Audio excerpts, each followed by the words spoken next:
Hello and welcome to the GK academy channel. আমি সর্বজিৎ এবং modern হিস্ট্রির ওপরে আমরা একটা চ্যাপ্টার অলরেডি আগের দিন করে এসেছি, যেখানে সোর্স অফ হিস্ট্রি বা আমরা আধুনিক ইতিহাস যেটা পড়ি, আধুনিক ভারতের ইতিহাস তার সোর্সগুলো সম্পর্কে আলোচনা করেছি। তো সেই ভিডিওটা দেখতে এই চ্যানেলের প্লেলিস্টে চলে যাবে। প্লেলিস্টের লিঙ্ক নিচে ডেসক্রিপশনে দেওয়া রয়েছে। যদি এই ভিডিওগুলো তোমাদের ভালো লাগে অবশ্যই লাইক করবে, এবং যদি তোমরা নতুন হও তাহলে চ্যানেলটা সাবস্ক্রাইব করে নিও এবং পাশে দেওয়া বেল আইকনটা টিপে দিও, যাতে নতুন ভিডিও দিলে তার নোটিফিকেশন তোমাদের কাছে চলে যায়। এই চ্যানেলের ফেসবুক এবং টেলিগ্রাম পেজে জয়েন হওয়ার লিঙ্ক আমি পাশে দিয়ে দিচ্ছি, নিচে ডেসক্রিপশনেও দেওয়া রয়েছে, তোমরা গিয়ে সেগুলোকে জয়েন করতে পারো। তো চলো শুরু করা যাক আজকের এই ভিডিও। আজকের ভিডিওতে আমরা যেটা আলোচনা করব সেটা হচ্ছে পর্তুগিজদের ভারতে আগমন। ভারতে যখন ইউরোপীয়রা ধীরে ধীরে আসতে শুরু করে, তাদের মধ্যে প্রথমেই আসে পর্তুগিজরা, এবং পর্তুগিজদের সম্পর্কে আজকে আমরা দেখব তারা কিভাবে ভারতে এসেছিল এবং তারা কি কি অ্যাকচুয়ালি ভারতে করেছিল।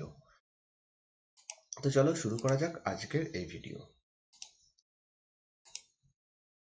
প্রথমে এখানে একটা টাইমলাইন দেওয়া রয়েছে। এই টাইমলাইনটা আমরা পুরো আলোচনা করব, জাস্ট ওভারভিউ একটা প্রথমে দিচ্ছি যে কোন কোন সময় কি কি হয়েছে। 1498 খ্রিস্টাব্দে ভাস্কো দা গামা কালিকট বন্দরে পৌঁছন, এবং এই সময় কালিকটের রাজা ছিলেন জামোরিন, যিনি তাকে অভ্যর্থনা জানান। 1503 খ্রিস্টাব্দে পর্তুগিজরা তাদের প্রথম ফ্যাক্টরি তৈরি করে কোচিনে।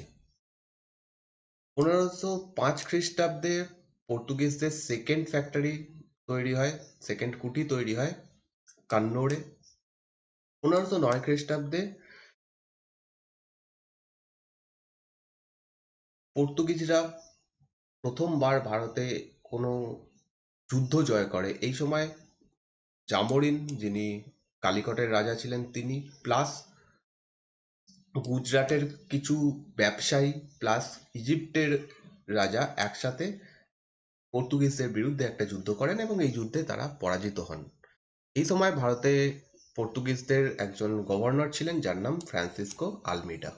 1510 খ্রিস্টাব্দে আলফান্সো আলবুকার্ক, ইনি পর্তুগিজদের গভর্নর হয়ে ভারতে আসেন এবং বিজাপুরের সুলতানের কাছ থেকে গোয়া দখল করে নেন। 1530 খ্রিস্টাব্দে গোয়া পর্তুগিজদের রাজধানীতে পরিণত হয়। 1535 খ্রিস্টাব্দে তারা দিউ দখল করে। 1559 খ্রিস্টাব্দে পর্তুগিজরা দমন ক্যাপচার করে। এরপর থেকে পর্তুগিজরা ধীরে ধীরে শক্তি হারাতে শুরু করে। 1612 খ্রিস্টাব্দে সুরাট ইংরেজদের কাছে চলে যায়। সুরাটে একটি যুদ্ধ হয় এবং সেই যুদ্ধে ইংরেজরা জয়লাভ করে এবং পর্তুগিজরা হেরে যায়। 1663 খ্রিস্টাব্দে ডাচ ইস্ট ইন্ডিয়া কোম্পানি ভারতের অধিকাংশ পর্তুগিজ ফোর্ট দখল করে নেয়, এবং এইভাবে ধীরে ধীরে পর্তুগিজরা দুর্বল হয়ে যায়, এবং ফাইনালি একটা সময় আসে যে তারা জাস্ট কয়েকটা কুঠি বা কয়েকটা জায়গা জুড়েই ছিল, পুরো ভারত ব্রিটিশদের হাতে চলে যাবে। তো আমরা সেই ইতিহাস পুরো ডিটেলসে পরপর আলোচনা করব। তো চলো মেন টপিক আমরা শুরু করি আজকে। Discovery of India. ভারতে আসার যে রুট সেটা আবিষ্কার।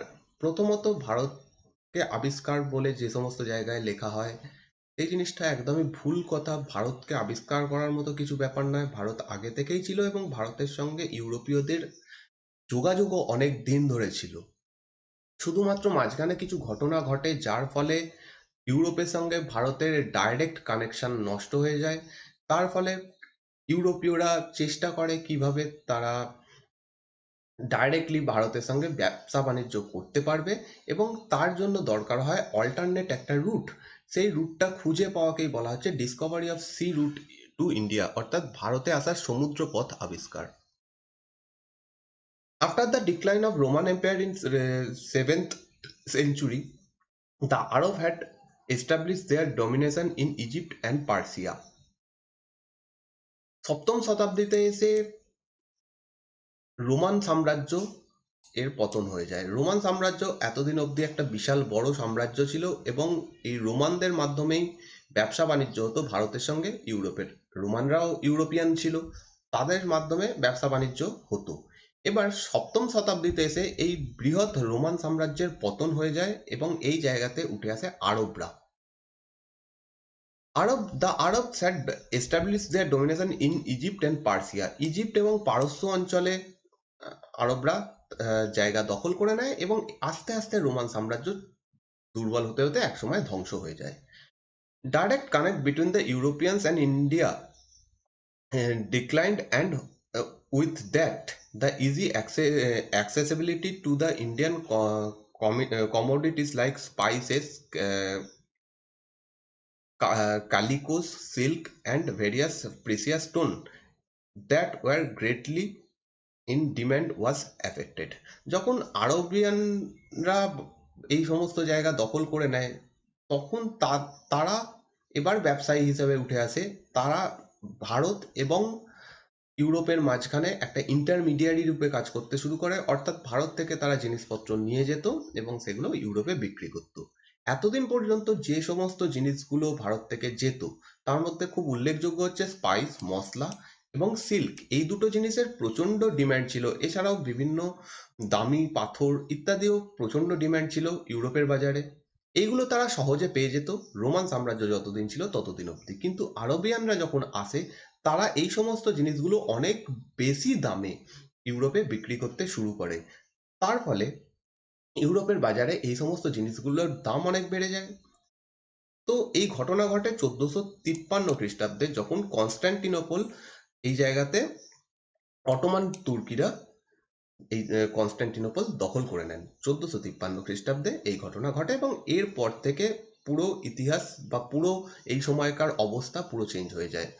যেরকম ব্যবসা বাণিজ্য চলছিল সেটা অনেক ক্ষেত্রেই চেঞ্জ হয়ে যায় এবং আরব বণিকরা এবার ব্যবসায়ী রূপে উঠে আসতে শুরু করে। Merchandise from India went to European market through Arab Muslim intermediaries. এইবার যেটা ঘটনা ঘটতে থাকে, আরবের যে মুসলিম ব্যবসায়ীরা ছিল তাদের মাধ্যমে বিভিন্ন জিনিসপত্র, মশলা বা সিল্ক এইগুলো ইউরোপের বাজারে যেতে থাকে এবং অবশ্যই এই জিনিসগুলো অনেক বেশি দামে ইউরোপের বাজারে বিক্রি হতে শুরু হয়। The Red Sea trade route was a state monopoly from which Islamic ruler earned tremendous revenue. এবং স্বাভাবিকভাবে যখন এরকম ব্যবসা বাণিজ্য পুরোপুরি এই ইসলামিক মানে মুসলিম রুলাররা কন্ট্রোল করছে তখন তারা প্রচুর লাভ করছে, প্রচুর লাভ সেই সময় তারা করতে শুরু করে। এবং যে অংশ দিয়ে যে জায়গা দিয়ে ভারতের সঙ্গে ইউরোপের ব্যবসা বাণিজ্য হতো সেটা হচ্ছে রেড সি বা লাল সাগর। এই অঞ্চলটা পুরো তারা দখল করে নেয়। অতএব যদি ইউরোপিয়ানদের ভারতে আসতে হয় তাহলে এই রেড সি অঞ্চলটাকে স্কিপ করে অন্য কোনো জায়গা দিয়ে আসতে হবে, নতুন একটা রাস্তা খুঁজতে হবে। এই সময় পৃথিবী আজকের মতো ছিল না যে যানবাহনের এত সুবিধা, বা আমরা মহাকাশ থেকে দেখতে পাচ্ছি পৃথিবী কেমন, কোন কোন জায়গায় এই মহাদেশগুলো রয়েছে। সেই সময় তো এরকম কন্ডিশন ছিল না। একটা আইডিয়া ছিল যে মোটামুটি এই জায়গা দিয়ে গেলে আমরা ভারত অব্দি পৌঁছতে পারি। সেই রাস্তাটা খোঁজার চেষ্টা এই সময় থেকে শুরু হয়। The land route to India were also controlled by Arabs. যদি লাল সাগর অঞ্চলটা আরবিয়ানদের দখলে চলে যায় তাহলে স্থলপথ দিয়ে তারা নিশ্চয়ই ব্যবসা করতে দেবে না, সেই জায়গাটা অলরেডি তারা ভালোভাবে দখল করে রেখে দিয়েছে। সেই জায়গা দিয়েও ব্যবসা বাণিজ্যের পথ বন্ধ হয়ে যায়। অতএব যে দুটো পথ দিয়ে ভারত থেকে ব্যবসা বাণিজ্য হতো, লাল সাগর দিয়ে এবং যে ল্যান্ড রুট ছিল আফগানিস্তান হয়ে আরবিয়ান কান্ট্রিগুলো হয়ে ইউরোপ, সেই জায়গাটা বন্ধ হয়ে যায়। তো নতুন একটা রুট খোঁজার দরকার এইবার পড়ে যায়। Were also controlled by Arabs. In these circumstances, the Europeans were taken to find a direct sea route to India. সেই কারণে ইউরোপিয়ানরা এবার শুরু করে খোঁজা, এবং এই খোঁজটা এমন ভাবে করতে হবে যাতে আরবিয়ানরা সেটা টের না পায়, অর্থাৎ আরবিয়ানদের ওপর দিয়ে গেলে হবে না, সেটাকে পেরিয়ে অনেকটা ঘুরে আমাদের আসতে হবে। সেই জিনিসটার খোঁজ এবার শুরু হয়ে যায়। Next,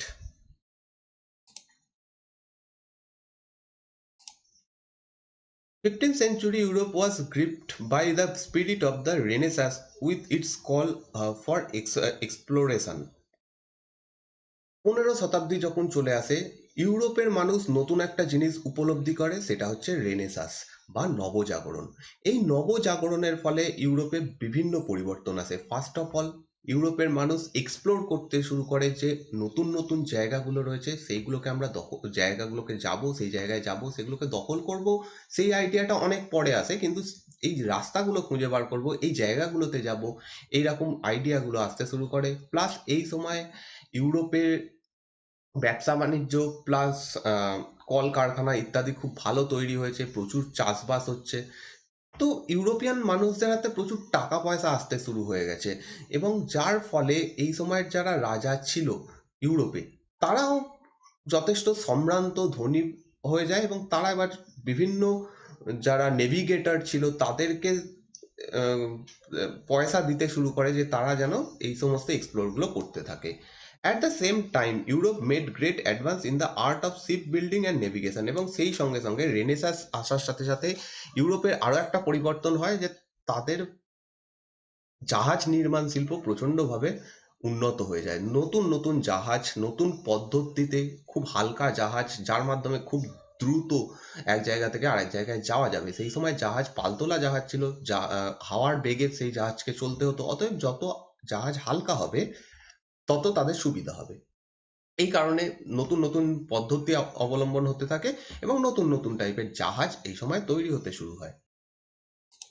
Hence, there was an eagerness all over Europe for adventurous sea voyage to search the unknown corners of the east. তো যখন রাজা এরকম ভাবে সাহায্য করছে, যখন ইউরোপের মানুষ রেনেসাঁস বলে নতুন জিনিস উপলব্ধি করতে পেরেছে, তারা সেই বলে বলিয়ান হয়ে একাধিক জায়গাতে তাদের নৌবহর নিয়ে বেরিয়ে পড়তে শুরু করে।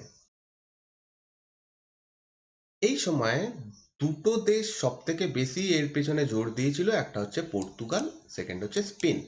এই দুটো কান্ট্রি বিভিন্ন নাবিকদের ফান্ড করতে শুরু করে, তারা যেন বিভিন্ন জায়গা খুঁজে বার করে এই কারণে। এবং স্পেনের ফান্ডেই কলম্বাস আমেরিকা আবিষ্কার করে, এবং অন্যদিকে পর্তুগিজরাও পিছিয়ে ছিল না, তারাও বিভিন্ন জায়গা আবিষ্কার করতে শুরু করে। তো এই দুটো কান্ট্রি পর্তুগাল এবং স্পেন, এরা দুজনেই মেনলি এই খোঁজার দিকে বেশি আগ্রহী হয়।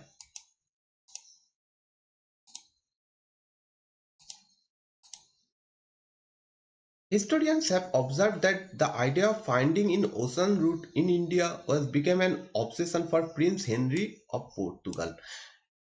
পর্তুগালের এই সময় যিনি রাজা ছিলেন তার নাম প্রিন্স হেনরি। ইনি প্রথম থেকেই স্বপ্ন দেখতেন যে তিনি ভারত অব্দি পৌঁছবেন এবং ভারত থেকে তিনি ব্যবসা বাণিজ্য করবেন। প্রচুর পরিমাণ ফান্ড তিনি বিভিন্ন নাবিকদের দিতে শুরু করেন, এবং এনার এতটাই লক্ষ্য ছিল ভারতে পৌঁছানো, এর একটা নাম হয়ে যায়, সেটা হচ্ছে হেনরি দ্য নেভিগেটর। ইনি ইতিহাসে হেনরি দ্য নেভিগেটর নামেই পরিচিত ছিলেন।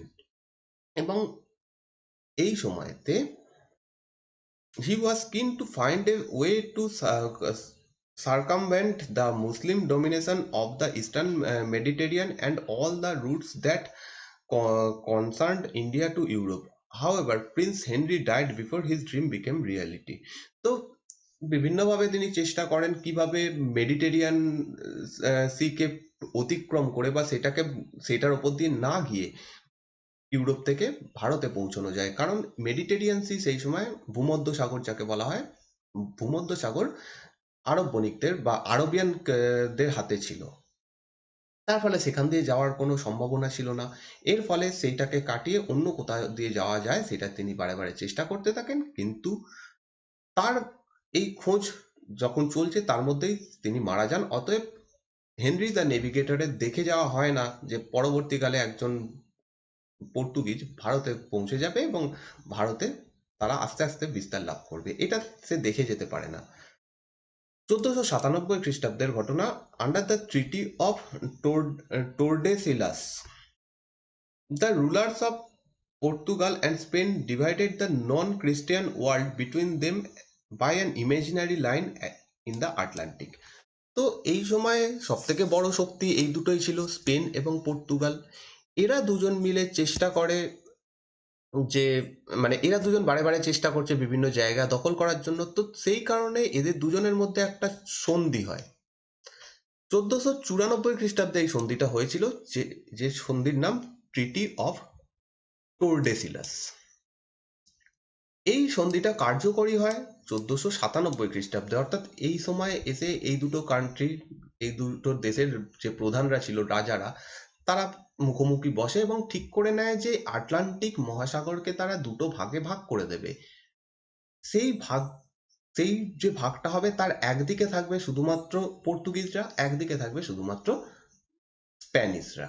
অর্থাৎ সেই যে ইমাজিনারি লাইনটা টানা হচ্ছে, সেই লাইনের এক পারে শুধু পর্তুগিজরাই ইনভেন্ট করবে, সেই জায়গায় গিয়ে পর্তুগিজরাই শুধু খুঁজে বার করবে ওখানকার নতুন নতুন জায়গাগুলো। তেমনিভাবে উল্টো দিকে স্প্যানিশরা অন্যান্য জায়গাগুলো, মানে ওই ইমাজিনারি লাইনের অন্য দিকের জায়গাগুলো খুঁজে বার করার চেষ্টা করতে থাকে।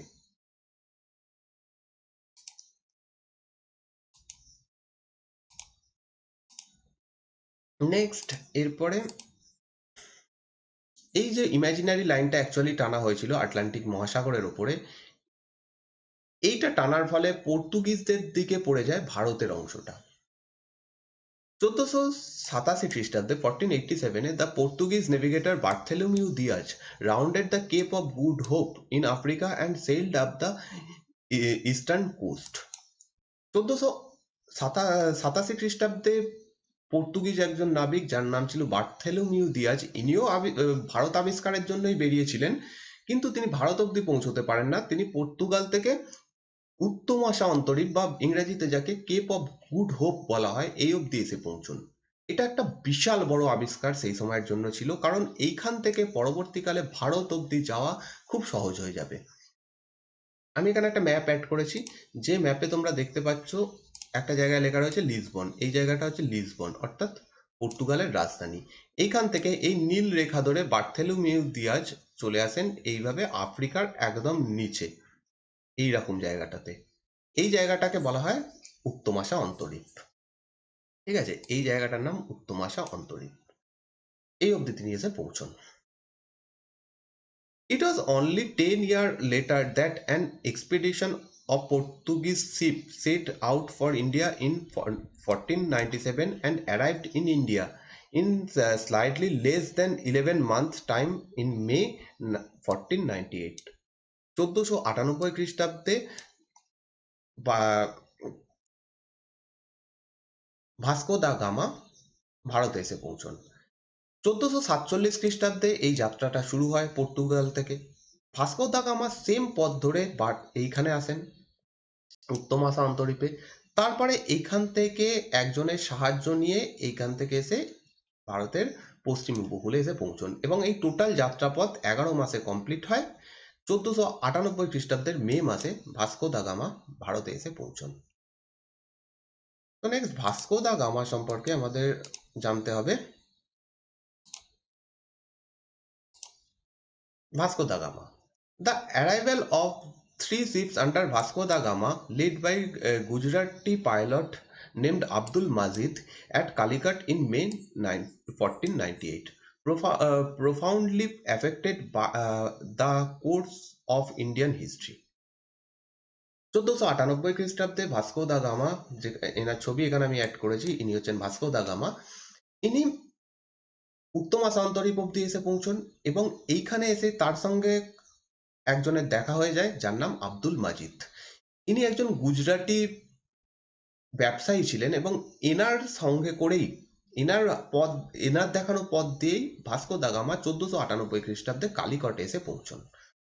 তো 1498 খ্রিস্টাব্দে প্রথমবার কোনো ইউরোপিয়ান এই মডার্ন টাইমে ভারতে এসে পৌঁছন। এর আগে ইউরোপিয়ানরা এসেছিল যখন গ্রিকরা ভারত আক্রমণ করেছিল, অর্থাৎ আলেকজান্ডারের পরে এই প্রথমবার কোনো ইউরোপিয়ান ব্যক্তি ভারতের মাটিতে পদার্পণ করছেন, মানে প্রপারলি পদার্পণ করছে, ব্যবসায়িক কারণে নয়, একদম প্রপারলি সেখানে এসে রাস্তা আবিষ্কার করে সেখানে পৌঁছচ্ছে। The Hindu ruler of Calicut, the Zamorin, however had no apprehensions as to the Europeans' intention. এবার এই জায়গাতে কালিকটে একজন লোকাল রাজা ছিলেন, খুবই ছোট রাজা, খুব বড় সাম্রাজ্য তার ছিল না, তার নাম ছিল জামোরিন। এনার আরো একটা নাম পাওয়া যাচ্ছে, সেটা হচ্ছে সামুথিরি। তো জামোরিন এই ভাস্কো দা গামাকে খুব সাদরে আহ্বান জানান, তাকে স্বাগত জানিয়ে কোর্টে নিয়ে আসেন।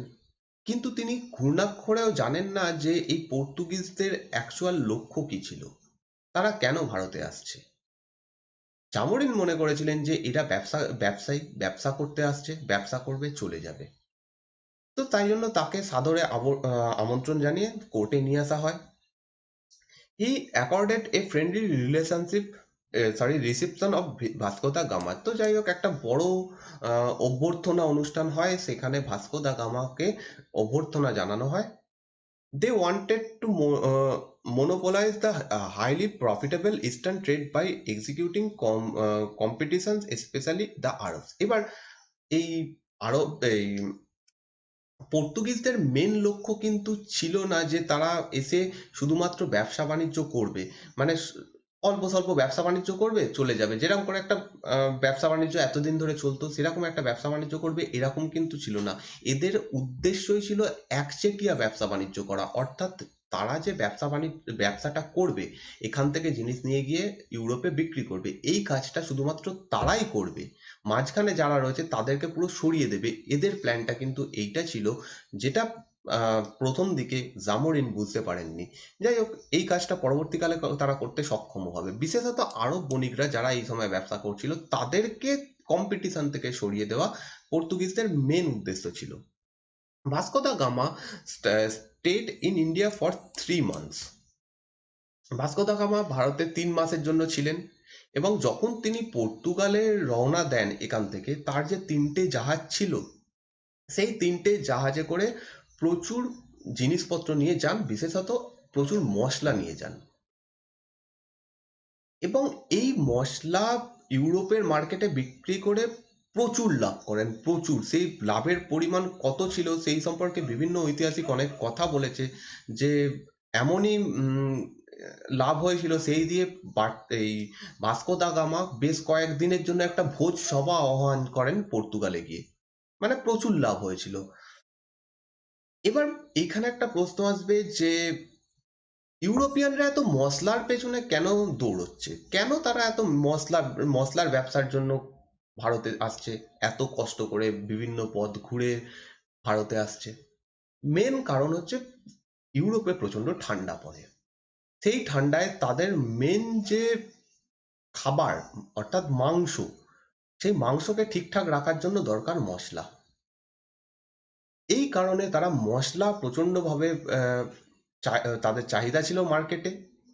এছাড়া যেহেতু সেখানে খুব ভালো ঠান্ডা পড়তো, পশমের জামা কাপড় বা অন্যান্য মোটা জামা কাপড়, সেইগুলো উচ্চ মানের জিনিসপত্র, এরকম জামা কাপড় ভারত থেকেই যেত, যেগুলো প্রচন্ড ডিমান্ড ছিল, এবং আরবিয়ান বণিকরা এখানে আসার পরে সেগুলোর দাম অনেক বেড়ে যায়। তো এই কারণে এরা এতটা কষ্ট করে বিভিন্ন পথ ঘুরে ভারতে আসে। তো যাই হোক, ভাস্কো দা গামা বা আমাদের ইউরোপিয়ানদের সবারই প্রায়, এখানে আমরা যেহেতু পর্তুগিজদের কথা আলোচনা করছি, পর্তুগিজদের মেন উদ্দেশ্য ছিল একচেটিয়া বাণিজ্য করা। The importance of direct access to paper trade was made clear by the fact that elsewhile the Europeans who had to buy through Muslim middlemen would have had to spend 10 times as much for the same amount of paper.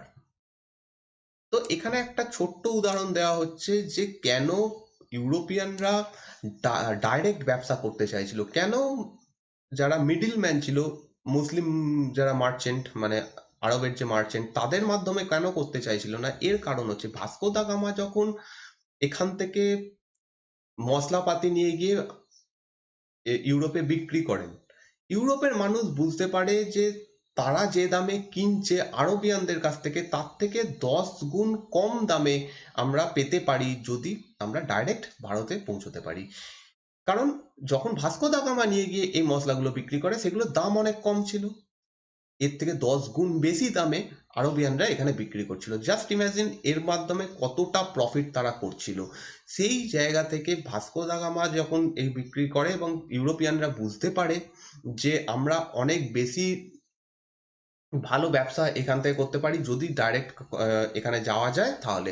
এবং সেই কারণে এরপরে প্রথমে পর্তুগিজরা, তারপরে Dutch, তারপরে ইংরেজরা এবং সর্বশেষে ফরাসিরা এই জায়গাতে বারে বারে আসবে এবং এখানে ব্যবসা বাণিজ্য চলতে থাকবে।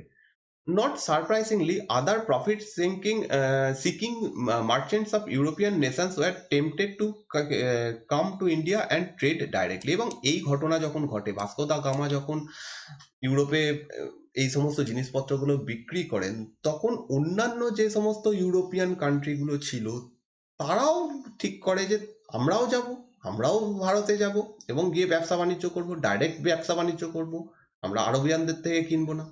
কিন্তু এই যে মতবাদটা, এটা কিছুদিন পরে আসবে, এখনো আসবে না, কারণ এই সময় বা একটা বিশাল বড় সময় পর্তুগিজরা একচেটিয়া বাণিজ্য করবে। তার অনেকটা পরে ডাচরা এবং ইংরেজরা আসবে। যাই হোক, এরপরে a voyage was undertaken by Pedro Alvares Cabral to trade for spice. He negotiated and established a factory at Calicut, where he arrived in September 1500। তো এরপরে পেড্রো আলভারেজ ক্যাব্রিয়াল বলে একজন পর্তুগিজ নাবিক ভারতে আসেন এবং এসে আরো একটু এগিয়ে যায়। প্রথম কথা, এখান থেকে যদি ব্যবসা বাণিজ্য করতে হয়, এখানে একটা স্থান খুলতে হবে যেখান থেকে বিভিন্ন জিনিসপত্র নিয়ে পর্তুগালে পৌঁছানো যাবে। তো 1500 খ্রিস্টাব্দে এই পেড্রো আলভারেজ ভারতে আসেন এবং কালিকটে একটা কুঠি নির্মাণ করার, একটা ফ্যাক্টরি নির্মাণ করার কাজ শুরু করেন। এবার এই ফ্যাক্টরি জিনিসটা কি? আজকে আমরা ফ্যাক্টরি বলতে যেটা বুঝি যে কোনো একটা স্থান যেখানে বিভিন্ন জিনিসপত্র তৈরি করা হয়, সেই সময় ফ্যাক্টরি বলতে এটা বোঝানো হচ্ছে না। ফ্যাক্টরি হচ্ছে এমন একটা জায়গা যেখান থেকে ভারতের বিভিন্ন জায়গা থেকে মশলাপাতি, সিল্ক, অন্যান্য জিনিসপত্র যেগুলো ডিমান্ড ইউরোপে রয়েছে সেইগুলো এসে পৌঁছবে, অর্থাৎ ওটা একটা কেন্দ্র। সেই কেন্দ্রে বিভিন্ন জায়গা থেকে জিনিসপত্রগুলো এসে এক জায়গায় হবে। সেইখান থেকে যাদের এই ফ্যাক্টরিটা, তাদের দেশে চলে যাবে জাহাজের মাধ্যমে। অর্থাৎ এখানে যে ফ্যাক্টরিটা তৈরি হচ্ছে সেটা পর্তুগিজরা তৈরি করছে, অতএব পর্তুগিজদের জাহাজের মাধ্যমে এই কুঠিটা থেকে, এই ফ্যাক্টরিটা থেকে ডাইরেক্ট পর্তুগালে চলে আসবে। ওয়ান টাইপ অফ বলা যেতে পারে একটা আহ, উম, স্থান, একটা কেন্দ্র যেখান থেকে এই ব্যবসা বাণিজ্যটা সংগঠিত হচ্ছিল। এবং এই কুঠি জিনিসটা, এই ফ্যাক্টরি জিনিসটা খুব ইম্পর্টেন্ট জিনিস। যার কাছে যত বেশি কুঠি থাকবে এবং যার কাছে যত ইম্পর্টেন্ট জায়গায় কুঠি থাকবে, এই সময়ের ভিত্তিতে সেই তত শক্তিশালী। একটু পরে আমরা দেখতে পাবো যে এই পর্তুগিজরা একাধিক জায়গাতে তাদের কুঠি নির্মাণ করতে শুরু করবে। তো যাই হোক, এই পেড্রো আলভারেজ আসেন 1500 খ্রিস্টাব্দে এবং এসে তার কাজ করে দিয়ে চলে যান। তিনি একটা কুঠি নির্মাণ করে দেন কালিকটে। এইটা হচ্ছে ভারতে প্রথম কোনো বাণিজ্য কুঠি, ইউরোপিয়ানদের বানানো প্রথম কোনো বাণিজ্য কুঠি, এবং এটাই হচ্ছে প্রথম পর্তুগিজদের বানানো বাণিজ্য কুঠি। অবভিয়াস, এটাই বোঝা যাচ্ছে। এরপরে ভাস্কো দা গামা আবার একবার ভারতে আসেন 1501 খ্রিস্টাব্দে।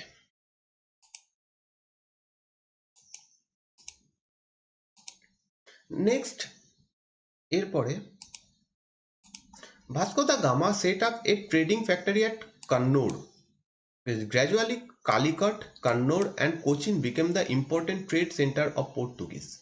তো ভাস্কো দা গামা এই সময় এসে আরো একটা নতুন বাণিজ্য কুঠি স্থাপন করেন, যে জায়গায় করেন সেটা হচ্ছে কান্নুর। এইভাবে ধীরে ধীরে পর্তুগিজরা কালিকট, কান্নুর, কোচিন, এই সমস্ত জায়গাগুলোতে একটু একটু করে শক্তিশালী হতে শুরু করে এবং এই জায়গা থেকেই তারা ব্যবসা বাণিজ্য সংগঠিত করছিল এই সময়। Gradually under the pretext of protecting the factories and their trading activities, the Portuguese got permission to fortify this center. এইবার ব্যবসা বাণিজ্য থেকে, ব্যবসায়ী থেকে এই পর্তুগিজরা আরো উন্নতি করার চেষ্টা করছে। তারা এবার দুর্গ বানাতে শুরু করছে। এবার প্রশ্ন আসবে, ব্যবসায়ীদের দুর্গ বানানোর উদ্দেশ্য কি? এই সময়ের যে ব্যবসা বাণিজ্যগুলো হতো তাতে প্রচুর প্রবলেম ছিল। যে কোনো সময় লুটপাট হয়ে যেতে পারত, যে কোনো সময় এরা বিদেশি, এখানকার স্থায়ী বাসিন্দা নয়, যে কোনো সময় এখানকার স্থানীয় রাজা এসে এই ফ্যাক্টরিগুলোতে অ্যাটাক করে দিতে পারতো, তাদেরকে ডাইরেক্ট এখান থেকে সরে যেতে বলতে পারতো। যে পর্তুগিজরা এতটা কষ্ট করে এইরকম ৩-৪টে জায়গাতে কুঠি বানাতে পেরেছে, যদিও তারা এখনো কোনো বড় জায়গা দখল করতে পারেনি, কয়েকটা জায়গাতে কুঠি বানিয়েছে শুধুমাত্র, সেই কুঠিগুলো যে কোনো সময় ভেঙে ভেঙে দেওয়া যেতে পারে বা এখান থেকে সরিয়ে দিতে পারে রাজারা। সেইটা যাতে না হয়, সেই দুর্গগুলোকে, সেই ফ্যাক্টরিগুলোকে যাতে রক্ষা করা যায়, সেই উদ্দেশ্যে এবার দুর্গ বানানো শুরু হয়। তো এইভাবে পর্তুগিজরা ভারতে শক্তিশালী হতে শুরু করে।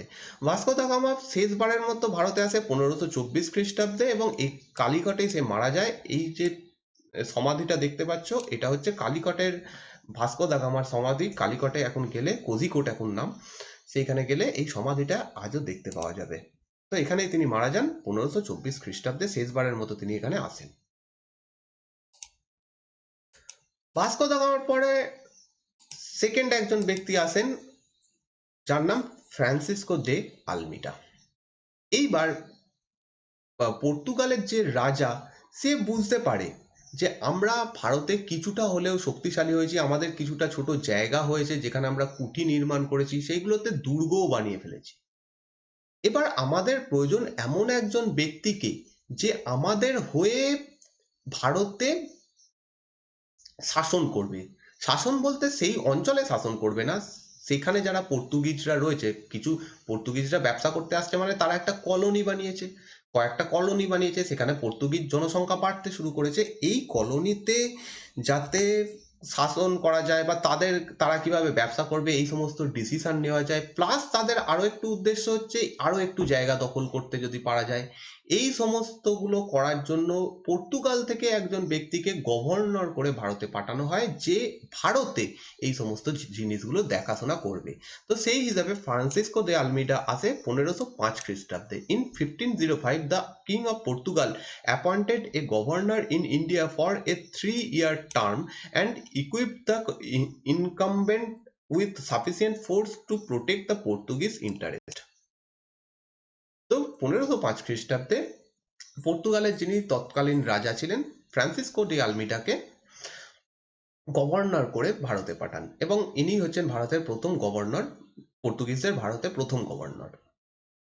একে পাঠানোর উদ্দেশ্য একটু আগে বললাম যে পর্তুগিজদের যে উদ্দেশ্য রয়েছে, যে উদ্দেশ্যে তারা ভারতে এসছে, সেই উদ্দেশ্যগুলো যাতে সফল হয়, তার ঠিকঠাক পলিসি করা, সেইগুলো ঠিকঠাক করে কন্ট্রোল করার উদ্দেশ্যে এনাকে পাঠানো হয়।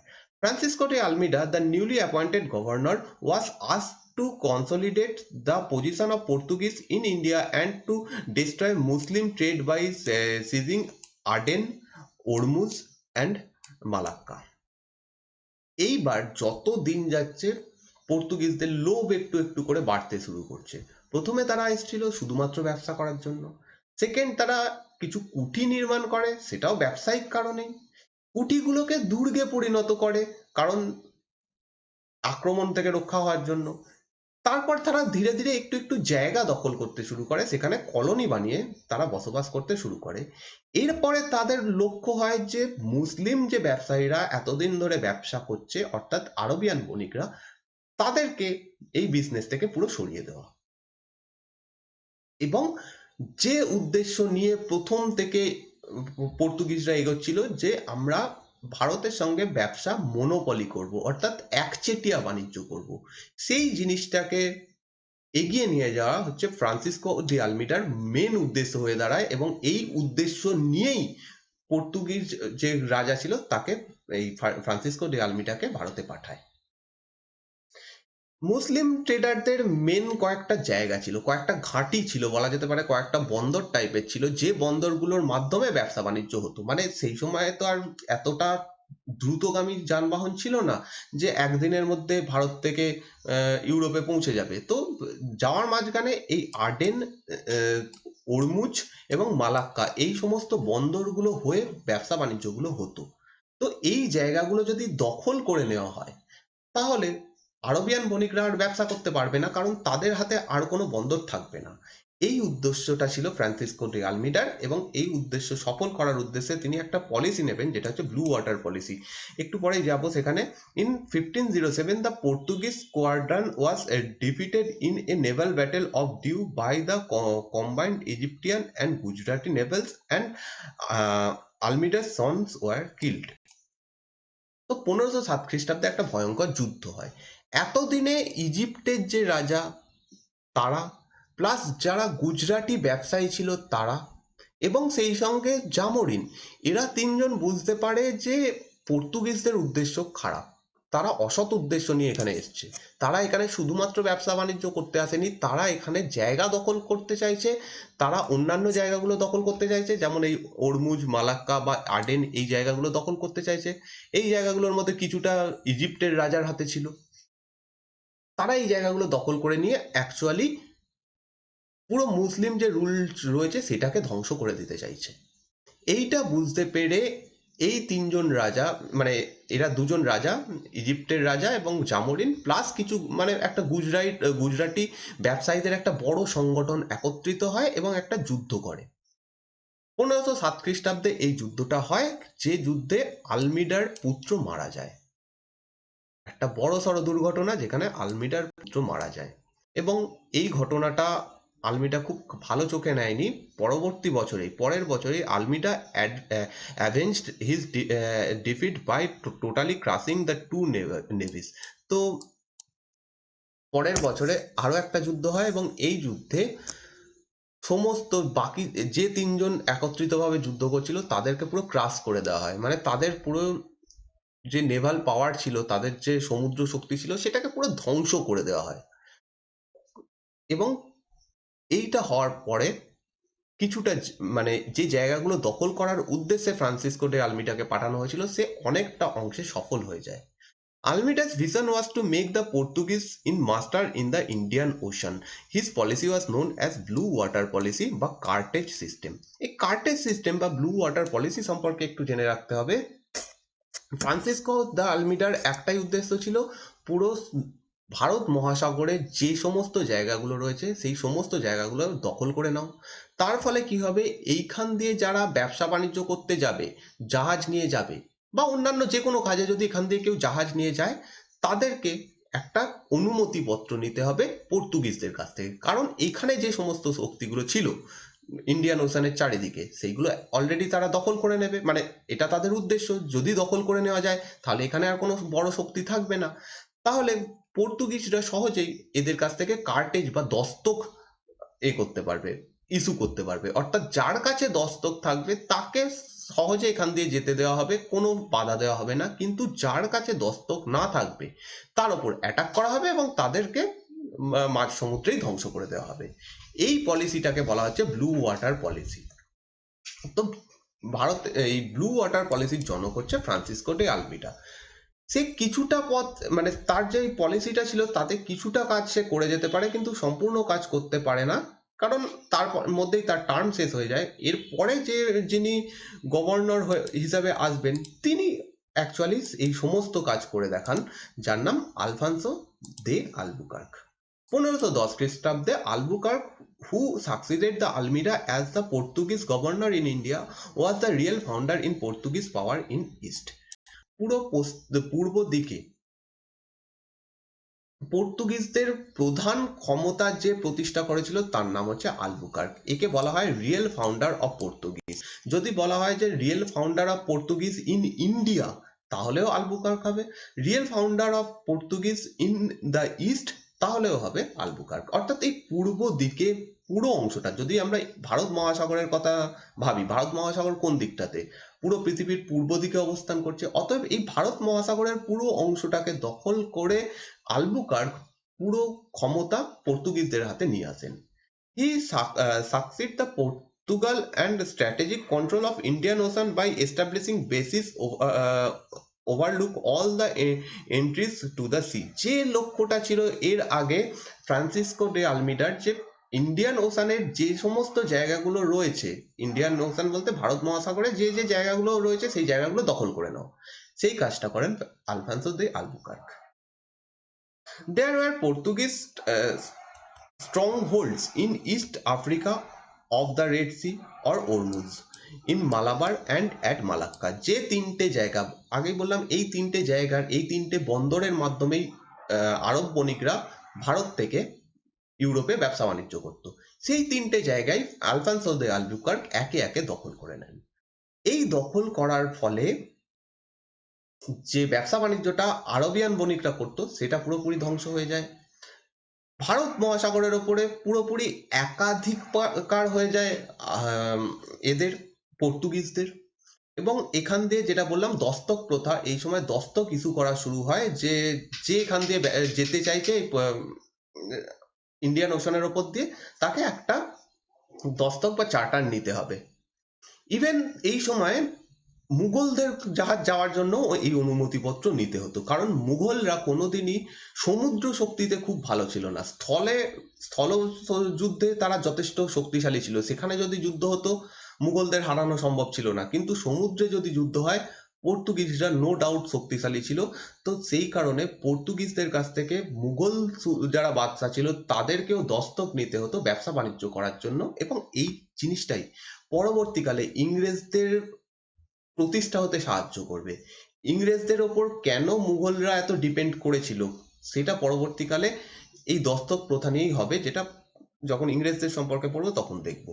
The Portuguese under Albuquerque bolstered their stranglehold by introducing a permit system for other ships and exercising control over the major shipbuilding centers in the region। শুধু তারা যে দখল করে এই জায়গাটা তা নয়, তারা আরো বেশ কিছু কাজ করে, সেটা হচ্ছে যেটা বললাম প্রথম, দস্তক প্রথা শুরু করে। এবং এই সময় মুঘলদেরকেও এই দস্তক নিতে হতো। প্লাস এই জায়গায় যে এই পুরো অঞ্চলে যেখানে যেখানে জাহাজ তৈরি হয় সেই সমস্ত জায়গাগুলো অধিকার করে নেয় পর্তুগিজরা। তার ফলে জাহাজ তৈরি হবে না, আর জাহাজ যদি তৈরি না হয় তাহলে ব্যবসা বাণিজ্য করা সম্ভব হবে না, বা কেউ জাহাজে করে এসে মানে নেভাল পাওয়ার বাড়াতে পারবে না, পর্তুগিজদের অ্যাটাকও করতে পারবে না। এই কাজে সফল হয় আলফানসো দি আলবুকার্ক। নেক্সট আলফানসো আলবুকার্ক আর যে কাজগুলো করে সেটা হচ্ছে Albuquerque acquired Goa from the Sultan of Bijapur in 1510। With age, the principal port of Sultan of Bijapur became the first bit of Indian territory to under the Europeans since the time of Alexander the Great। 1510 খ্রিস্টাব্দে বিজাপুরের সুলতানের কাছ থেকে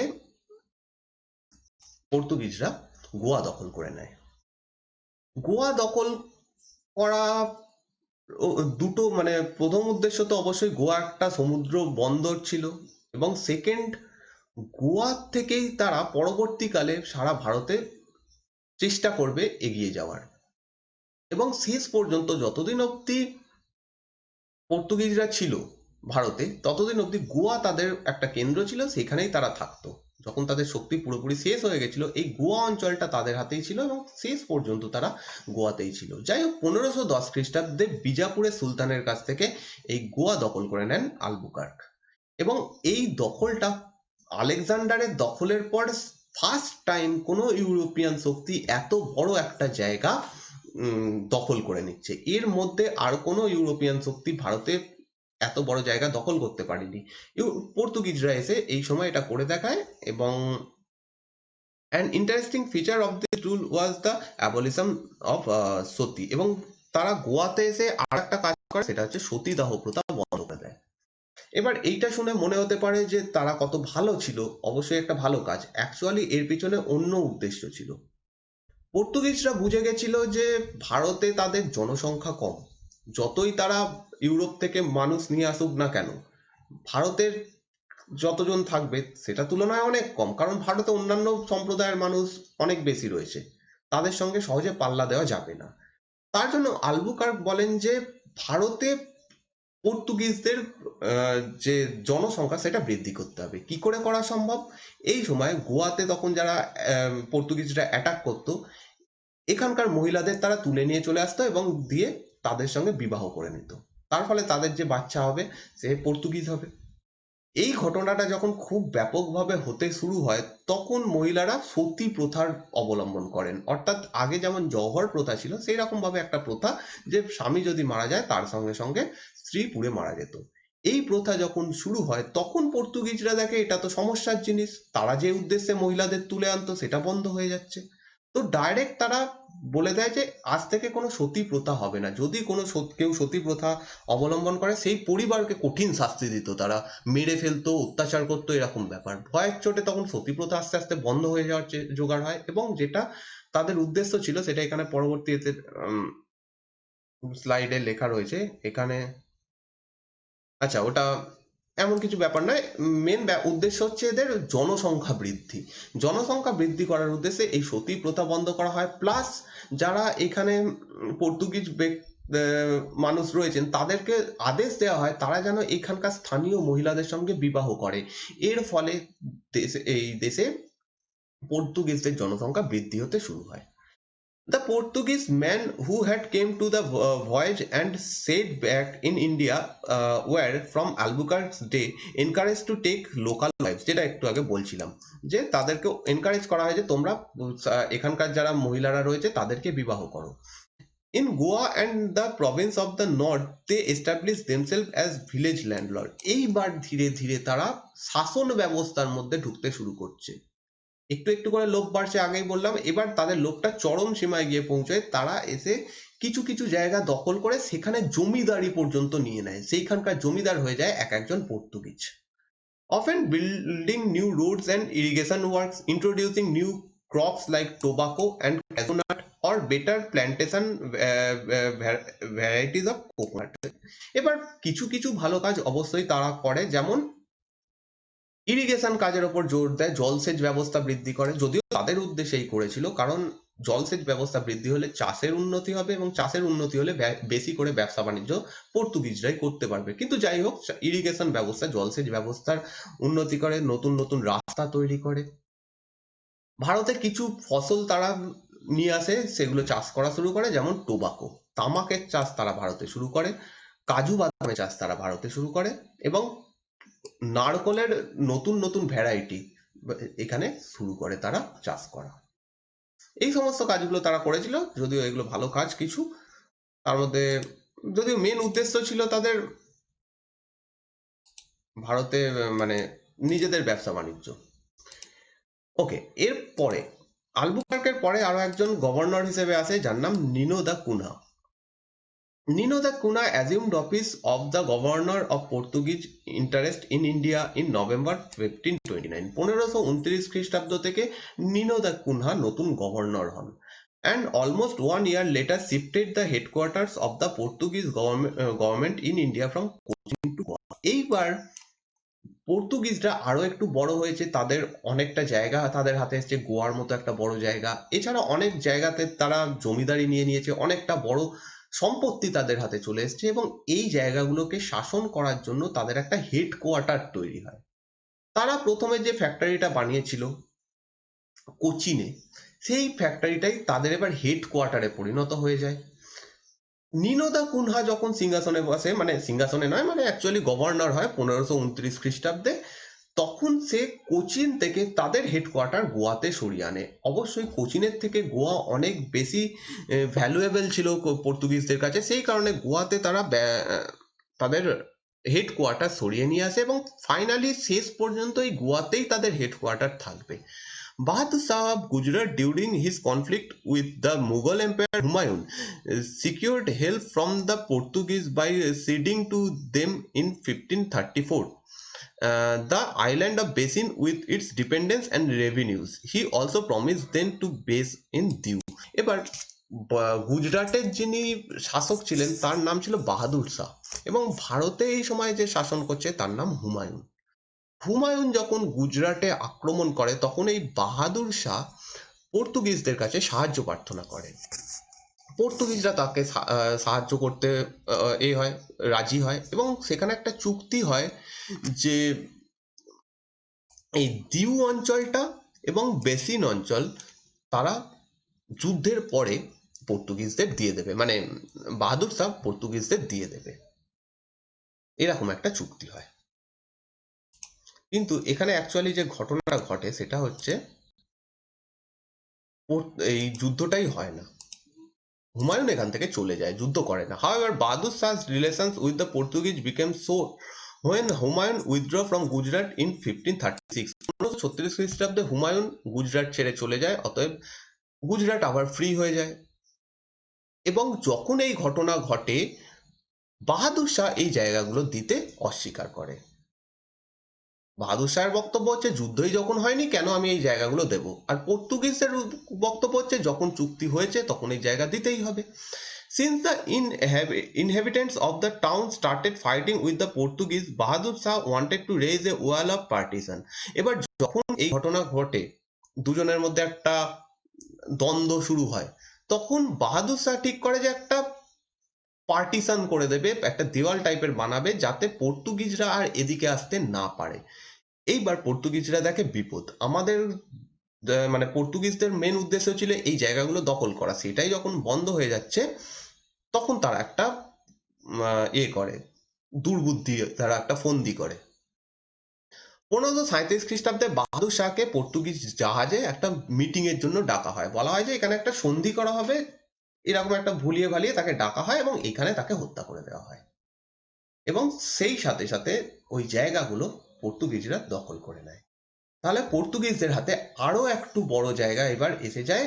এরপরে নিনো দা Cunha also attempted to increase Portuguese influence in Bengal by settling many Portuguese nationals were with there with Hooghly as their headquarter।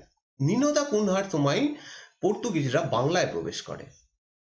বাংলায় তারা হুগলি বলে একটা মানে যে জায়গাটা রয়েছে সেই জায়গাতে তাদের প্রথম কুঠি তৈরি করে এবং এইখানেই তাদের হেডকোয়ার্টার স্থাপন করে। হুগলি সেই সময় একটা বন্দর ছিল এবং সেই বন্দরটা থেকেই তারা ব্যবসা বাণিজ্য করতো। পূর্ব দিক থেকে যে ব্যবসা বাণিজ্যটা হতো সেটা হুগলি থেকেই করতো। তো বাংলাতে এবার তারা প্রবেশ করে যায় এবং নিনো দা কুনহার সময় এটা হয়। তো এই অবধি যেটা দেখলাম পর্তুগিজদের বিভিন্ন গভর্নর, তাদের কি কাজ ইত্যাদি ইত্যাদি। এরপরে রয়েছে পর্তুগিজরা এত সহজে কেন ভারতে বিভিন্ন জায়গা দখল করতে পেরেছিল, অন্য কোনো শক্তি কেন পর্তুগিজদের বাধা দেয়নি, এটা আমাদের মনে প্রশ্ন আসতেই পারে। In India, excepting Gujarat, which was ruled by powerful Muhammad Begra in 1458 to 1511, the northern part was much divided among many small powers. In the Deccan, the Bahmani kingdom was breaking up into small kingdoms। পর্তুগিজরা যখন ভারতে আসে তখন ভারতের উত্তরে সবে মুঘলরা আসতে শুরু করেছে, তারা সেই সময় অতটা শক্তিশালী নয়। হুমায়ুনের সময় অবধি মুঘলরা খুব একটা শক্তিশালী ছিল না। হুমায়ুনও অনেক কষ্টে অনেক লড়াই করে একবার পালিয়ে গিয়ে কোনো রকমে তার সাম্রাজ্য বজায় রাখতে পেরেছিল। তো সেই সময় অবধি যেহেতু মুঘলরা শক্তিশালী ছিল না বা পর্তুগিজদের সামনে কোনো প্রধান শক্তিই ছিল না, ভারতে অন্যান্য যে রাজারা ছিল তাদের মধ্যে একমাত্র শক্তিশালী এই সময় হচ্ছে গুজরাটের রাজা, যার নাম ছিল মোহাম্মদ বেগরা। এরপরে যে রাজা হয় তাকে তো হত্যাই করে দেবে, পরের ঘটনা। কিন্তু মোহাম্মদ যখন সবে পর্তুগিজরা ভারতে প্রতিষ্ঠিত হচ্ছে, যখন তারা একটু একটু করে এক্সপ্যান্ড করছে, সেই সময় গুজরাটের রাজা হচ্ছে মোহাম্মদ বেগরা, যিনি একটু শক্তিশালী ছিলেন। ইতিমধ্যে বাহমানি সাম্রাজ্য ভেঙে গেছে, বাহমানি সাম্রাজ্য দুর্বল হয়ে পড়েছে। তো সেই কারণে ভারতের ভেতর থেকে পর্তুগিজদের বাধা দেওয়ার মতো কোনো বড় শক্তি ছিল না, যার ফলে তারা সহজে এখানে বসে মানে করে যেতে পেরেছে, এক্সপ্যান্ড করতে পেরেছে। Second, the imperial decree of the Chinese empire limited the navigational reach of Chinese ship। এই সময় পুরো পূর্ব এশিয়াতে যে চায়না, জাপান, ফিলিপিন্স বা এদিকে মালয়েশিয়া, ইন্দোনেশিয়া, এই সমস্ত জায়গা বা ভারত, সমস্ত জায়গার মধ্যে সব থেকে শক্তিশালী যে সাম্রাজ্য ছিল সেটা হচ্ছে চাইনিজ সাম্রাজ্য, চাইনিজ এম্পায়ার। কিন্তু চাইনিজ এম্পায়ার যেখানে প্রতিষ্ঠিত সেখান থেকে পর্তুগিজরা যেখানে রয়েছে অর্থাৎ ভারত মহাসাগর, সেটা অনেকটা দূরে ছিল। চাইনিজরা ওখান থেকে এসে পর্তুগিজদের আক্রমণ করবে এরকম কোনো সম্ভাবনাই ছিল না। ভারতে কোনো শক্তি নেই, সব থেকে এই অঞ্চলে সব থেকে শক্তিশালী যারা ছিল এই সময় চাইনিজরা, তারা পর্যন্ত আসার, তাদের এত দূর আসার নেই। আর থার্ড, অবশ্যই পর্তুগিজদের ভালো জাহাজ ছিল। তারা প্রথমবার জাহাজের মধ্যে কামান বসিয়ে যুদ্ধ করার পদ্ধতি শুরু করে, যার ফলে তাদের নেভাল পাওয়ার খুব বেশি শক্তিশালী ছিল। নৌবাহিনী, তাদের মতো শক্তিশালী নৌবাহিনী আর কারুর ছিল না এই সময়। তো এইটারও অ্যাডভান্টেজ তারা পেয়েছিল, সেই কারণে তারা খুব দ্রুত অনেকগুলো জায়গা দখল করে নিতে পেরেছিল এবং তারা এখানে একটা বড় করে নিতে পেরেছিল, সাম্রাজ্য স্থাপন করতে পেরেছিল সেই সময়। কিন্তু এর পরেই যখন আমরা দেখব একাধিক শক্তি ভারতে চলে আসবে, তখন আর পর্তুগিজরা সেরকম ভাবে কিছু করতে পারবে না। যখন ডাচরা বা যখন ইংরেজরা চলে আসবে, প্লাস যখন মুঘলরা যথেষ্ট শক্তিশালী হয়ে যাবে, তখন দেখবো পর্তুগিজরা আস্তে আস্তে দুর্বল হয়ে গেছে এবং তাদের ধ্বংস, তারা একটা ছোট জায়গায় চলে আসবে। সেই সময় তারা শুধুমাত্র জলদস্যু হিসেবে কাজ করতো। যে পর্তুগিজরা ভারতে এসে এত বড় জায়গা প্রথমবার দখল করেছে, ফাইনালি যখন ইংরেজরা ভারতে প্রতিষ্ঠিত হয়ে যায়, তখন তারা জলদস্যু হিসেবে কাজ করতো। যাই হোক, সেখানে যাব। পর্তুগিজ স্টেট, পর্তুগিজরা যে জায়গাটা স্থাপন করতে পেরেছিল ভারতে, যত বড় জায়গা তারা স্থাপন করেছিল, তার একটা অফিসিয়াল নেম, তার একটা নাম দিয়েছিল, যেটা হচ্ছে এস্টাডো পর্তুগিজ দে ইন্ডিয়া। ইংরেজি করলে হবে স্টেট অফ পর্তুগিজ ইন্ডিয়া। যদিও ভারতের ইতিহাসে এই জায়গাটাকে খুব একটা গুরুত্ব দেওয়া হয় না, আমরা খুব একটা গুরুত্ব দিয়ে তাদের কতটা অঞ্চল ছিল এটা আমরা ভেবে দেখি না। ইংরেজদের কোথায় কোথায় কুঠি ছিল, কত জায়গা তারা দখল করেছে, এই সমস্ত ডিটেলসে পড়ি, কারণ ভারতের ইতিহাসে ইংরেজদের একটা প্রভাব রয়েছে, পর্তুগিজদের অত প্রভাব তো ছিল না। সেই কারণে তাদেরকে আমরা অতটা গুরুত্ব দিই না। Many of the coastal part of India had come under the Portuguese power within 50 years of Vasco da Gama's arrival. যদিও পর্তুগিজরা কিন্তু খুব কম এক্সপ্যান্ড করেনি, তারাও ইংরেজদের মতো যথেষ্ট স্পিডে এক্সপ্যান্ড করছিল, কিন্তু পরবর্তীকালে পরিস্থিতি বদলে যায়, যার ফলে পর্তুগিজদের এই এক্সপ্যানশনটা বন্ধ হয়ে যায়। ভাস্কো দা গামা ভারতে আসার 50 বছরের মধ্যে পর্তুগিজরা ভারতের উপকূল অঞ্চলের প্রায় সমস্ত জায়গা দখল করে নিতে পেরেছিল। এটা সত্যিই একটা বড় অ্যাচিভমেন্ট ছিল সেই সময়ের ভিত্তিতে। ইংরেজরাও পর্যন্ত এতটা বেশি করতে পারেনি, আসার 50 বছরের মধ্যে পুরো উপকূল অঞ্চল দখল করে নেওয়া, সেটা পর্তুগিজরা করে উঠতে পেরেছিল। The Portuguese had occupied some 60 miles of coast around Goa. তারা পুরো গোয়া অঞ্চলটা দখল করতে পেরেছিল এবং গোয়ার চারিদিকে যে 60 মাইল এলাকা রয়েছে, সেই পুরো এলাকা তাদের দখলে ছিল। On the west coast from Mumbai to the Daman and Diu to the approaches of Gujarat, they controlled a narrow tract with 4 important forts and hundreds of towns and villages. পশ্চিম উপকূলে এদের শক্তি সব থেকে বেশি ছিল। পশ্চিম উপকূলে যদি মুম্বাই থেকে শুরু করে দমন দিউ অব্দি জায়গা দেখা যায়, পুরো উপকূল অঞ্চলটা তাদের দখলে ছিল। এখানে 4টে গুরুত্বপূর্ণ বন্দর পর্তুগিজরা কন্ট্রোল করত। তাহলে তাদের এক্সপ্যানশন যথেষ্ট বেশি হয়েছিল এর থেকে প্রমাণিত।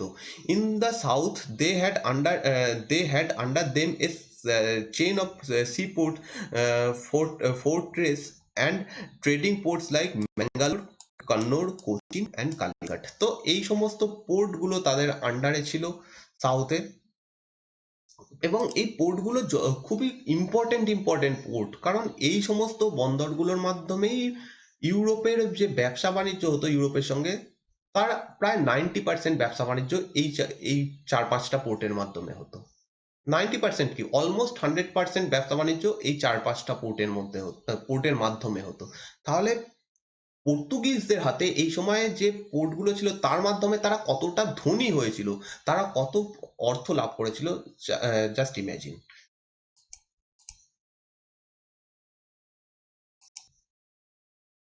Next, the Portuguese established further military ports and settlement on the east coast at Santom বা সান্থোম বলা হয়, in Chennai and Nagapattinam in Andhra। এবার শুধু পশ্চিম উপকূল নয়, পূর্ব উপকূল পর্যন্ত তারা বিস্তৃত হতে পেরেছিল। তারা দুটো জায়গাতে দুটো বন্দর মানে দখল করে নিয়েছিল, বা বন্দর তৈরি করেছিল বলা যেতে পারে। একটা হচ্ছে সানটোম, এই সানটোম বা সানথোম এই জায়গাটা অ্যাকচুয়ালি চেন্নাইতে পড়ছে, এবং নাগাপট্টনম এটা অন্ধ্রপ্রদেশে পড়ছে। এই দুটো বন্দর তারা তৈরি করেছিল, অতএব এই জায়গাটা তারা দখল করতে পেরেছিল। Towards the end of 16th century, A wealthy settlement had grown at Hooghly in West Bengal.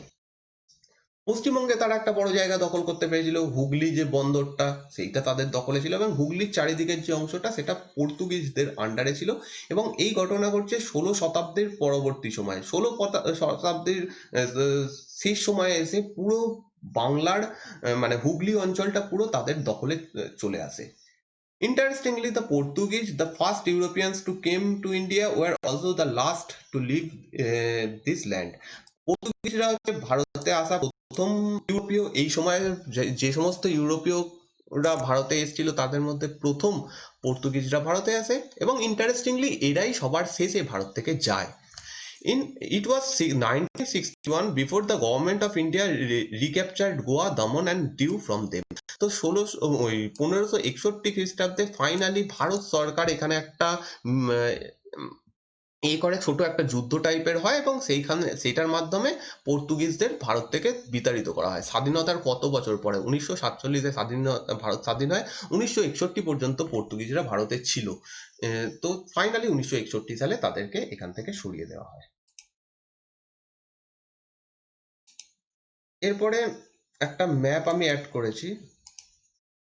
এই ম্যাপটাতে পর্তুগিজদের যে যে জায়গাগুলো ছিল পর্তুগিজদের আন্ডারে, সেইটা এই পুরো ন্যারো যে অঞ্চলটা, অর্থাৎ উপকূল অঞ্চলটা, এই পুরো উপকূল অঞ্চলটা তাদের দখলে ছিল যখন তাদের ক্ষমতা খুব ভালো অবস্থাতে ছিল এই জায়গাটা। এবং এদিকে হচ্ছে হুগলি, এদিকে হচ্ছে চিটাগাঁও, এই সমস্ত জায়গা তাদের আন্ডারে ছিল। খুব ভালো করে দেখলে উপর থেকে কয়েকটা জায়গা খুব ইম্পর্টেন্ট, যেমন হচ্ছে সুরাট, এখানে রয়েছে দিউ। যে জায়গাগুলো আমরা এতক্ষণ ধরে পড়ছিলাম সেই জায়গাগুলো কোথায় একটু দেখে রাখা ভালো, কারণ জাস্ট মাথায় থাকবে। এখান থেকে আছে দাদরা। আচ্ছা, এরপরে হচ্ছে গোয়া। এই জায়গাটা তাদের সব থেকে গুরুত্বপূর্ণ জায়গা ছিল এবং শেষ পর্যন্ত এখানেই ছিল। এখানে ম্যাঙ্গালোর, এখানে আছে কন্নৌড়, তার নিচে কালিকট, এখানে রয়েছে হচ্ছে এইটা নয়, এখানে হচ্ছে কোচিন, এবং তারপরে ইম্পর্টেন্ট হচ্ছে নাগাপট্টনম। এই জায়গাতে রয়েছে নাগাপট্টনম। এই জায়গাতে রয়েছে সেন্টুম, অর্থাৎ যেটা চেন্নাইতে পড়ছে। এখানে রয়েছে মাসুলিপট্টনম, এখানে রয়েছে হুগলি, এবং এখানে হচ্ছে চিটাগাঁও। এই সমস্ত জায়গাতে তারা তাদের কুঠি নির্মাণ করতে পেরেছিল, তাদের যে বাণিজ্য কুঠি প্লাস দুর্গ এখানে বিভিন্ন জায়গাতে তারা নির্মাণ করেছিল। এখানে ব্র্যাকেটে দেখতে পাচ্ছ যে ডেট দেওয়া রয়েছে, ইয়ার দেওয়া রয়েছে, কোন সাল থেকে কোন সাল অবধি এই জায়গাগুলো তাদের দখলে ছিল। তো ইম্পর্টেন্ট যে জায়গাগুলো, সেইগুলোর যে সময়গুলো তোমরা একটু মনে রাখতে পারো, কোন সময় তাদের হাতছাড়া হয়ে গেছে। বিশেষত এই হুগলি থেকে কখন তারা বিতাড়িত হয়, মাসুলিপট্টনম থেকে কখন হয়, তারপরে দিউ থেকে কখন হয়, গোয়া থেকে কখন হয় 1961 খ্রিস্টাব্দে, ব্যাঙ্গালোর থেকে, আর কালিকাট থেকে। এই সমস্তগুলো একটু মনে রাখা যেতে পারে, ইম্পর্টেন্ট। তো এই এই চ্যাপ্টার এখনো শেষ নয়, কারণ পর্তুগিজদের আরো অনেক কিছু বাকি রয়েছে, যেটা আজকের ভিডিওতে আমি করছি না, কারণ অনেকটা বড় হয়ে যাবে। পরের দিনের ভিডিওতে পর্তুগিজদের বাকি অংশটা দেখবো, যে ইংরেজদের সঙ্গে তাদের কিভাবে যুদ্ধ হয়, কেন তাদেরকে ভারত ছেড়ে চলে যেতে হয়, মানে ভারতে তাদের ক্ষমতা শেষ হয়ে যায়। এই সমস্ত জিনিসগুলো পরের দিনের ভিডিওতে দেখবো, এবং পরের দিনের ভিডিওতেই একসাথে ডাচদের সম্পর্কে দেখে নেবো। তো পরের দিনের ভিডিওটাও খুব ইম্পর্টেন্ট, খুব তাড়াতাড়ি সেই ভিডিওটা পাবে। যদি এই ভিডিওটা ভালো লাগে অবশ্যই লাইক, কমেন্ট এবং শেয়ার করো। Thank you for watching this video.